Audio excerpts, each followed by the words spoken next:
हनुमान जी जब इतने महत्वपूर्ण है तो दिखते क्यों नहीं? बोला हवा जब इतना महत्वपूर्ण है तो वो क्यों नहीं दिखता? जब पवन ही नहीं दिखते तो पवन पुत्र क्या दिखेंगे? पर हैं, तुम्हारे साथ खड़े हैं ऑलवेज, एक एक पल खड़े हैं हनुमान जी, चिरंजीवी, कुछ हो नहीं सकता उनको। अरे हम तुम तो एक बार में एक कथा सुनते हैं, और हनुमान जी को अगर कथा सुनना हो तो यत्र यत्र रघुनाथ कीर्तनम तत्र तत्र कृतमस्तम काजिलम। जहां जहां कथा होगा पृथ्वी पर, वहां उतने स्वरूप में हनुमान जी विराजित है। यहां भी हैं, वहां भी हैं, वहां भी हैं, वहां भी हैं, प्रत्येक जगह हनुमान जी की उपस्थिति है। तो हवा नहीं छोड़ सकते, 1 मिनट 2 मिनट 3 मिनट के लिए सांस रोक सकते हो, लेकिन हवा के बिना क्या होगा? अब बताओ, चूंकि पवन का, वायु का, हवा का कोई महत्व तुम्हें बताता नहीं, रेस्ट्रिक्शन नहीं है, इसलिए तुम उसको महत्व देते नहीं। यद्यपि कोरोना में ऑक्सीजन का महत्व पता चला था तुमको थोड़ा सा, लेकिन फिर भूल गए। फ्री में मिला, मुफ्त में मिला है, तो उसका कोई महत्व नहीं, जबकि उसके बिना एक पल भी जीना मुश्किल है। अगर तुम कहते हो हम ज्ञानी हैं, नॉलेजफुल हैं, तो एक कैसा ज्ञान है तुम्हारा कि जिसको छोड़ के भी जी सकते हो, उसके लिए मरे जा रहे हो, और जिसके बिना जी नहीं सकते उसकी कोई वैल्यू नहीं तुम्हारी जिंदगी में। वैसे ही ये भगवान है, भगवत कथा है, तुम्हारे जीवन में कोई महत्व नहीं। तुम सेमिनारों के आदी हो गए हो।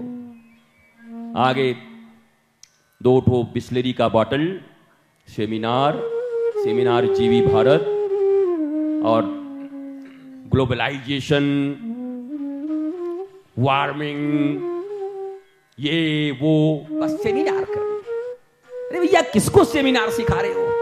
जब तुम्हारा पात्र ठीक नहीं, तुम्हारी शिक्षा ठीक नहीं, तुम्हारा लिटरेसी ठीक नहीं, एजुकेशन ठीक नहीं, प्राथमिक शिक्षा तुम्हारी ठीक नहीं, मैं कोले की बात पढ़ पढ़ के तुम सेमिनार कर रहे हो।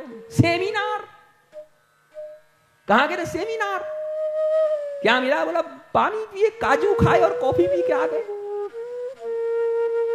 और कितना ग्लोबल वार्मिंग कितना कम हुआ? बोला फ्रिज से 3 बार, रोज 3 बार खोलते थे, 5 बार खोल रहे हैं, ओजोन की परत और ढीली हो रही है। अरे तुम्हारे ये सेमिनार, एक बार फ्रिज खोलने से ओजोन की परत ढीली होती है, और उन सेमिनारों में ही 100 बार फ्रिज खोले जाते होंगे। ठंडा चलेगा कि गर्म? घर में पूछते हैं ना लोग आने पर, हमको पता नहीं चलता कि चलेगा कैसे, ठंडा गर्म चलता है क्या? एक से तो पूछा किसी ने आके, दूध चलेगा कि चाय? बोला चाय जब तक बने तब तक दूध ले आओ। वो भी कमाल का आदमी था, हमको इससे सीखना चाहिए। बोला दूध चलेगा कि चाय? बोला तब तक दूध ले आइए जब तक चाय बन रहा है। हनुमान जी के विषय में जरा सोचो। जिमि अमोघ रघुपति कर बाना, एहि भांति चले हनुमाना। हनुमान जी ने यह भी चीज क्लियर कर दिया कि मैं तो कुछ हूं ही नहीं, बाण, राम जी का एक बाण है, वही मैं हूं। अब बाण के भीतर अपना कोई प्राण होता है कि बाण के चलाने वाले में शक्ति होती है? अभिमंत्रित चलाने वाला करता है। हनुमान जी की भीतर में अभिमान का लेस मात्र नहीं है। वो कह रहे हैं मैं तो बाण हूं, रघुपति बाण कृशान। मां के पास भी जाते हैं, जगत जननी के पास में, तो मां ने कहा कि जब मेरे चरण पे चंचू प्रहार किया था तो सीख को बाण बना के भेज दिया, यहां रावण ले आया, यहां भी तो बाण भेजना चाहिए था। हनुमान जी ने कहा जिमि अमोघ रघुपति कर बाणा, एहि भांति चले हनुमाना। ये मैया कैसे सोच रही है कि बाण नहीं मारा भगवान ने? देख बाण खड़ा है, मैं भी बाण हूं। वो तो अपने आप को जीवंत भी नहीं मान रहे। बोला मैं बांस हूं, उसमें प्राण ठाकुर जी का है, रघुनाथ का है। वाह भैया बताओ, हमारे यहां तो हनुमान जी का जो स्वरूप बना है वो बॉडी बिल्डर का बना हुआ है। ये 2 कार्टूनों के बीच में हनुमान जी तो जिमि अमोघ रघुपति कर बाना, एहि भांति चले हनुमाना। Best management master of this universe, IITian, IIM, MBA, राजदूत, उनसे बेस्ट आदमी कोई मिला। योद्धा, योद्धा भी गजब के। एक बार रावण ने अमर सेना भेजा कि आज तो अमर सेना भेज रहे हैं, अब देखें कैसे क्या होता है। और यहां राम जी, लक्ष्मण जी, सुग्रीव सब चिंता में पड़ गए, अमर सेना भेज रहा है, बताओ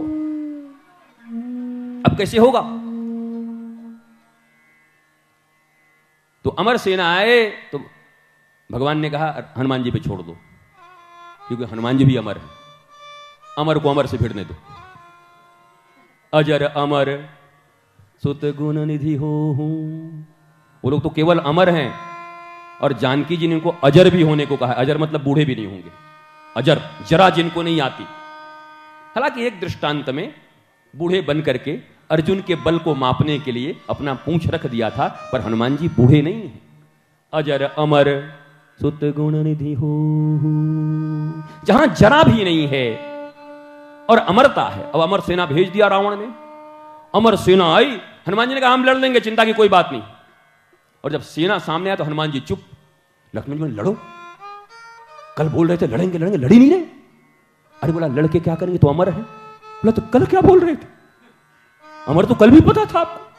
बोला हम सोच रहे हैं अमर से लड़के क्या फायदा है, मरने वाले तो नहीं ये है ना, मरने वाला मैं हूं, तो व्यर्थ क्या करूं। बोला कुछ भिड़ा रहा हूं उपाय। तो हनुमान जी ने क्या किया, अपना जो सबसे प्यारा रावण का दुलारा, रावण ने क्यों जलवाया उसको। जैसे ही रावण ने कहा अंग भंग करी पठ यहु बंदर, हनुमान जी का कॉमन सेंस और प्रेजेंस ऑफ माइंड इतना अच्छा है कि तुरंत अपना पूंछ लेके, रावण बोला पूंछ, सबसे ज्यादा इसको अंग में पूंछ से प्रेम है। हनुमान जी फिर बोले अगर ये कह दे कि कुठार लाके काट दो तो बड़ा गड़बड़ हो जाएगा, हे सरस्वती माता इसके माथे पे विराजमान हो जाओ, कहीं कटवाने को न कह दे।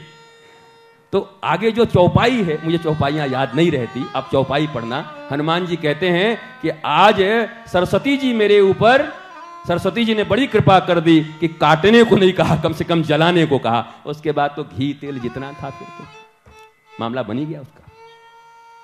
अच्छा, सीता जी ने मांगा, एक बात सुनिए, सीता जी ने कहा हमको हिरण चाहिए सोने का, तो वो वाला तो हिरण मिल नहीं पाया, मारीच था, गड़बड़ हो गया। तो भगवान ने कहा कि देखो मैं भेजूंगा एक बार सोने का हिरण। अच्छा, बंदर को भी हिरण कहा जाता है, मृग, मृग कहते हैं, शाखा मृग कहते हैं। बानर को क्या कहते, शाखा मृग, संस्कृत में शाखा मृग। और हनुमान जी का कैसा है, स्वर्ण शैलाभदेहम, कैसा है, कंचन वर्ण विराज सुबेशा। भगवान ने कहा तुम कहां मारीच जैसे मृग के चक्कर में पड़ी हो जानकी, ये मारीच जैसे सोने के मृग के चक्कर में पड़ोगी तो अपहरण हो जाएगा। मैं एक ऐसा सोने का मृग भेजूंगा जो तुम्हारा हुआ हुआ अपहरण को खत्म करके तुम्हें मेरे पास ले आएगा, मैं तुम्हें जरूर सोने का मृग दूंगी। और हनुमान जी ने जाके कहा है कि मैं आ गया, सोने का मृग प्रभु ने भेजा है। जीवन में आपने कभी कुछ प्रभु से मांगा नहीं था, पहली बार मांगा था। प्रभु ने कहा एक बार ही जानकी ने मुझसे कुछ मांगा, मैं दे नहीं पाया, ये गिफ्ट मैं जरूर दूंगा। तो हनुमान जी पुत्र के रूप में गए हैं और हनुमान जी का कंचन वर्ण है, सोने के मृग के रूप में गए हैं। हनुमान जी ने कहा माता जी जो आप सोने का मृग ढूंढ रही थी ना, वो मैं हूं रघुनाथ का।